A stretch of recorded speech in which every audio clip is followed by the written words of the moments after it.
We are here today because the American dream is decidedly a nightmare for too many citizens, and people have had enough. Let me say it again. The dream has become a nightmare for too many American citizens on the left and the right, and they've had enough. They've had enough of the viciousness and the vitriol seen from the statehouse to the White House. Thus, we are all responsible to ensure that we live in a fair and just peaceful society. Millions of marginalized citizens of all races, religions, and ethnic backgrounds are demanding that their voices be heard, their faces seen, and their needs met. Like many of their fathers and mothers before them, they refuse to believe that the vaults of liberty and prosperity are empty. They still believe in the Constitution's promissory note, a contract between them as citizens and their country as the guarantor of liberty, justice, and equality. And they still believe that the Bank of Justice is not bankrupt.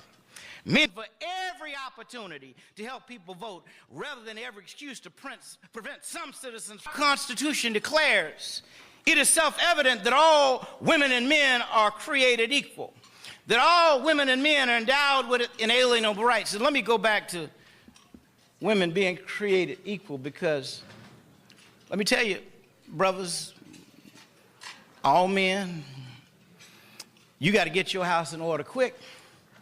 Women are not playing. And it's tragic that we as a society have mistreated women for so long. It's always been unacceptable. But who would have ever thought that just 6 months ago that this would take a trajectory, this movement is a movement for righteousness, a movement for justice, a movement for fairness, a movement for truth. This may be the year of the woman for real. It has to be dead. We got to make sure that there's no... And a president insists that our nation needs more citizens from white states like Norway. I don't even think we need to spend any time even talking about what it says and what it is.